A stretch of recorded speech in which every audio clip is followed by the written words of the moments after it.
মোহামেডানের sponsor জটটা কাটতে কাটতেই চলে এলো আরও একটা বড় আপডেট। হ্যাঁ, আমরা সকলেই জানি ডুরান্ড কাপে মোহামেডানের জুনিয়র টিম খেলছে, তাই সকলের মনে প্রশ্ন আছে যে আইএসএল যে খেলবে সেই টিমের প্লেয়ারগুলো কোথায়, মানে সিনিয়র টিমগুলো কবে থেকে প্র্যাকটিসে নামবে এবং তারা কবে কলকাতাতে আসবে।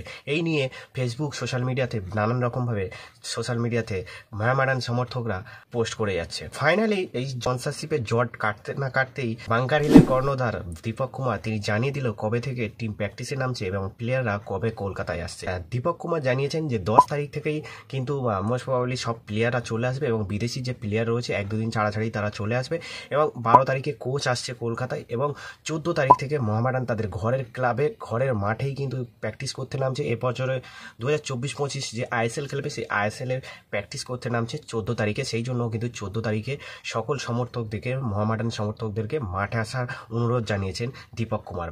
আইএসএল এর হোম গ্রাউন্ডও কিশোর ভারতী হতে চলেছে, এরকম একটা আপডেট উঠে আসছে। তার কারণ কিছুদিন আগে আইএসএল কমিটি যুব ভারতীতে গিয়েছিল, সেখানে কিন্তু তারা ঘুরে দেখে এবং সিদ্ধান্ত নিয়েছে যেহেতু যুব ভারতীতে ম্যাচের জন্য 20 লাখ টাকা পে করতে হয়, সেই জন্য মোহামেডান চাইছে যে কিশোর ভারতীতে হতে এবং আইএসএল সেটা অ্যাপ্রুভ করেছে, কিশোর ভারতীতে সম্ভবত হবে।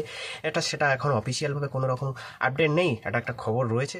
তো আপডেটটি কেমন লাগলো অবশ্যই শেয়ার করে দিও, আর পেজটাতে নতুন হয়ে থাকলে অবশ্যই ফলো করে দিও। তো দেখা হচ্ছে পরের কোনো আপডেট নিয়ে। টাটা।